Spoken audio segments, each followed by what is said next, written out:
Hi, my name is Toby Bowker, and I have the privilege of being the men's pastor here at the House of Modesto. And I want to take a couple of minutes to talk to you about how to start a successful men's ministry. And I want to start with this. It wasn't that long ago that God told me I was a great starter, but a horrible finisher.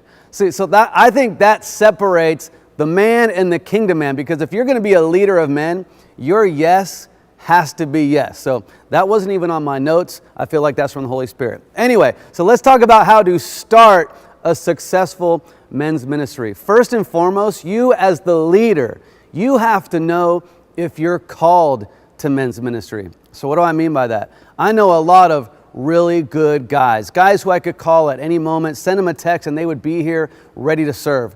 I feel like I'm that kind of guy. Like if you call upon me, I'm going to be there for you. But there is a difference between having a passion and wanting to do men's ministry compared to being called. Pastor Glen said it this way: if you're called to ministry, you're going to want to quit.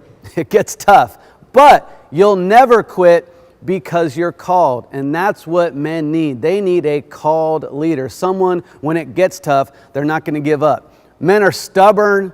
Men can be lazy. Men get easily offended. We know, I'm a man, you're a man. We feel these things, right? The average church, the men's group, no matter the size of the church all around the world, the average size is 8 to 12 men. Think about that. Men's ministry is hard. And the reason I believe that's so is not only because men, we can be difficult, but more importantly, the bigger picture is the enemy understands that he has to keep men down.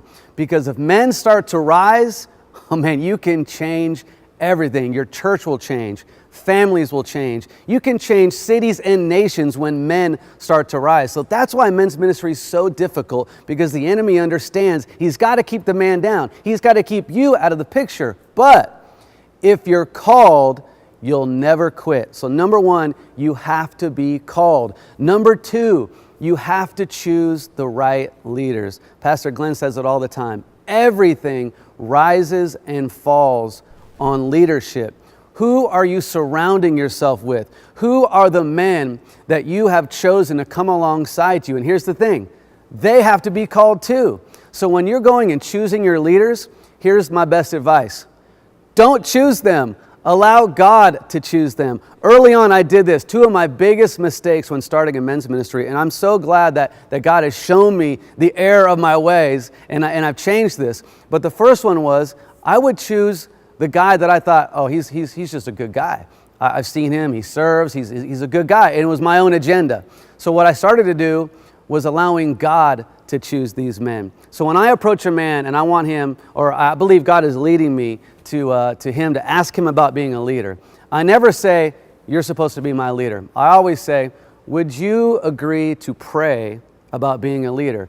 And at this point, I feel like my job is to convince him not to do it, because I want to know that he's called. Because the second he becomes one of your leaders, if you're in a successful men's ministry, that guy's going to get attacked. His family, his wife, his kids, his life is going to get attacked. Now, I don't fear the attacks. We have ultimate authority over all that. Weapons will form, but none will prosper.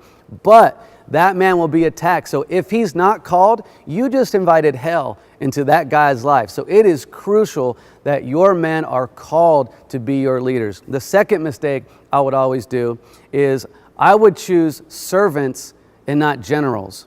Now, I believe a true leader has to be a servant. We'll talk about that in later videos. But I would go for guys who I knew, man, they serve and they're good guys, but they weren't leaders of men. And there's a difference. Now, in a good men's ministry, you have to have servants. Serving is a key.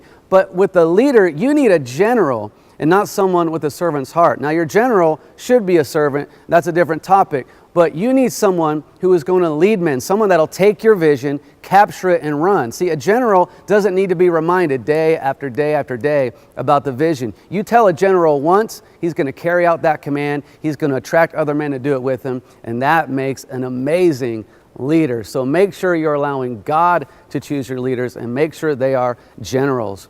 And the last one here, the third point, is take your time.